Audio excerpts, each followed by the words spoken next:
ইনকলাব মঞ্চের আহ্বায়ক তথা ছাত্রনেতা শরীফ ওসমান হাদি মৃত্যুর পর ভারত বিরোধিতা আরও চরমে উঠেছে বাংলাদেশের কট্টরপন্থী মৌলবাদীদের।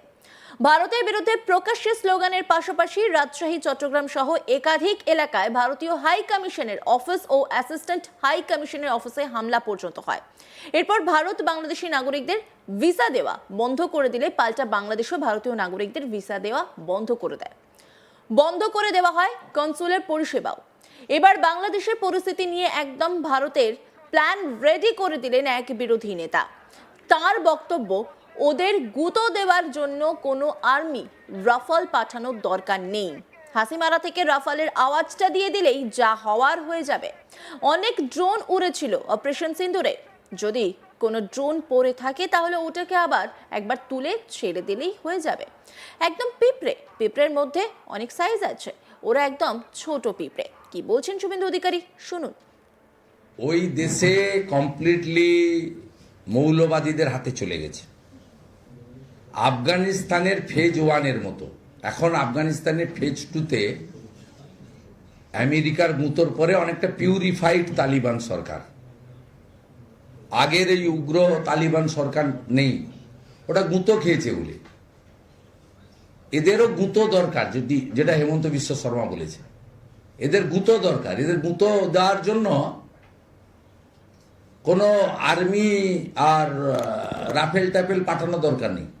হাসিমারা থেকে রাফেলের আওয়াজটা দিয়ে দিলেই যা হওয়ার হয়ে যাবে। আর অনেক ড্রোন উঠছিল অপারেশন সিঁদুরে। যদি কোনো ড্রোন পড়ে টড়ে থাকে ওটাকে আবার একবার তুলে ছেড়ে দিলেই একদম পিঁপড়ার থেকেও, পিঁপড়ার মধ্যেও অনেক সাইজ আছে, একদম ছোট পিঁপড়া। ময়মনসিংহের ভালুকায় মিথ্যে অপবাদ দিয়ে মারধর করে জ্বালিয়ে শেষ করে দেবার ঘটনায় সরব হয়েছেন রাজ্যের বিরোধী দলনেতা শুভেন্দু অধিকারী। এই ঘটনার প্রতিবাদে হিন্দু সনাতনীদের তরফে কলকাতায় বিশাল প্রতিবাদ মিছিলের আয়োজন করা হয় কলকাতায়। কিন্তু সেই মিছিলে পুলিশ লাঠি চালানোর ঘটনায় শোরগোল পড়ে যায়। এই ঘটনা নিয়ে পুলিশ ও রাজ্যের তৃণমূল সরকারের ক্ষোভ প্রকাশ করে শুভেন্দু অধিকারী। তিনি বলেন, আজকে বর্বরোচিতভাবে মারা হয়েছে, যারা মেরেছে তাদের আমরা আইডেন্টিফাই করব। আমাদের ধারণা এই পুলিশের মধ্যে একটা বড় অংশ ভুয়ো ওবিসি সার্টিফিকেট নিয়ে তৃণমূলের জামানায় চাকরি পেয়েছে। কি বলেছেন শুভেন্দু অধিকারী, শুনুন। সময়টা আলাদা, নামটা আলাদা। পশু কাটার তরবারি দিয়ে ওখানে কুপিয়ে খুন, আর ওখানে মিথ্যা অপবাদ দিয়ে প্রমাণ ছাড়া দোষী সাব্যস্ত করে প্রথমে গণপিটুনি, আধমরা করা, তারপরে জীবন্ত হিন্দুকে জ্বালিয়ে দেওয়া। সেই ঘটনাকে সোশ্যাল মিডিয়া, ফেসবুকে লাইভ করা একদম সেম। পুলিশ আরো বলেছে, আমরা তো ধুলিয়ান শামশেরগঞ্জের ঘটনায় ব্যবস্থা নিয়েছি, চার্জশিট দিয়েছি, কোর্টে মামলা বিচারাধীন। এর সঙ্গে যারা ময়মনসিংহের বাঙালি হিন্দু পুড়িয়ে মারার ঘটনা সম্পৃক্ত করবেন তাদের বিরুদ্ধে ব্যবস্থা নেব। এটা তো কালকে হুমকি ছিল। বিচলিত মুখ্যমন্ত্রী, তার সরকার হিন্দুদের ক্রমবর্ধমান রাস্তায় বেরিয়েছে প্রতিবাদে ভয় পাচ্ছিলেন। তাই আজকে বর্বরচিতভাবে মারা হয়েছে। আমরা ভিডিও দেখে এই পুলিশগুলোর নাম আইডেন্টিফাই করব। আমাদের ধারণা এই পুলিশগুলোর মধ্যে একটা বড় অংশ ভুয়া ওবিসি সার্টিফিকেট দিয়ে ওবিসি কোটায় তৃণমূলের আশীর্বাদ নিয়ে এই আগামী বিগত 8-10 বছরের মধ্যে চাকরি পেয়েছে।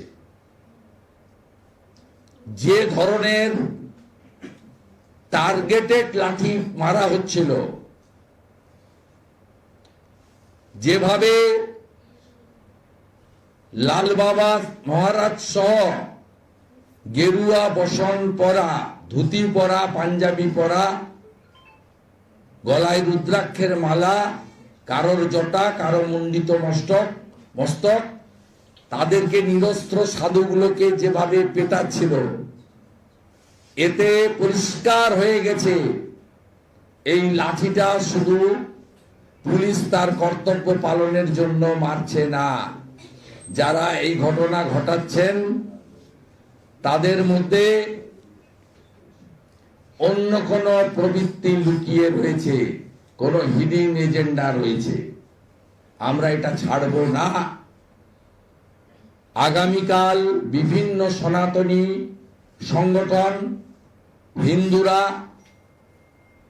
বাংলাদেশ পশ্চিমবঙ্গ বর্ডারের বিভিন্ন জায়গায় কোথাও 1 ঘন্টা, কোথাও 2 ঘন্টা অবরোধ করবে, সিম্বলিক অবরোধ হবে। 26 তারিখে আরো বেশি সংখ্যা নিয়ে আজকেই ডেপুটি হাই কমিশনারকে 3য় চিঠি পাঠিয়েছি। As a leader of opposition আমাকে মিট করতে দিতে হবে সেকেন্ড হাফে। আমি রেসপন্স পেলে গুড, রেসপন্স না পেলেও যাব। সমগ্র হিন্দু সমাজকে 26 তারিখে আমাকে যদি অ্যালাউ করে আমি একাই মুভ করব, আমাকে যদি অ্যালাউ না করে আপনারাও আমার সঙ্গে আসবেন। আমরা এদেরকে শান্তিতে এই ডেপুটি হাই কমিশনার সহ বাংলাদেশের মুসলমানদের হিন্দুস্থানে বঙ্গভূমিতে শ্রী চৈতন্যদেব স্বামী বিবেকানন্দের মাটিতে, স্বামী প্রণবানন্দের ভূমিতে ডক্টর শ্যামাপ্রসাদ মুখার্জির তৈরি করা বাঙালি হিন্দুদের হোমল্যান্ডে আমরা সুস্থভাবে তাদের কাজকর্ম করতে দেব না। ইনকলাব মঞ্চের আহ্বায়ক তথা ছাত্রনেতা শরীফ ওসমান হাদির মৃত্যুর পর ভারত বিরোধিতা আরও চরমে উঠেছে। বাংলাদেশের কট্টরপন্থী মৌলবাদীদের ভারতের বিরুদ্ধে প্রকাশ্যে স্লোগানের পাশাপাশি রাজশাহী, চট্টগ্রাম সহ একাধিক এলাকায় ভারতীয় হাই কমিশনের অফিস ও অ্যাসিস্ট্যান্ট হাই কমিশনের অফিসে হামলা পর্যন্ত হয়।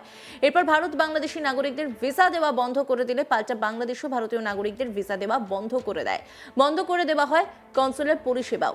এবার বাংলাদেশের পরিস্থিতি নিয়ে একদম ভারতের প্ল্যান রেডি করে দিলেন এক বিরোধী নেতা। তার বক্তব্য, ওদের গুঁতো দেওয়ার জন্য কোনো আর্মি রাফাল পাঠানোর দরকার নেই। হাসিমারা থেকে রাফালের আওয়াজটা দিয়ে দিলেই যা হওয়ার হয়ে যাবে। অনেক ড্রোন উড়েছিল অপারেশন সিন্দুরে, যদি কোনো ড্রোন পড়ে থাকে তাহলে ওটাকে আবার একবার তুলে ছেড়ে দিলেই হয়ে যাবে। একদম পিঁপড়ের মধ্যেও অনেক সাইজ আছে, ওরা একদম ছোট পিঁপড়ে। অন্যান্য খবরের আপডেটের জন্য অবশ্যই নজর রাখুন আজ তাক বাংলার ইউটিউব স্ট্রিমিংয়ে। লাইক, কমেন্ট, শেয়ার এবং সাবস্ক্রাইব করতে ভুলবেন না।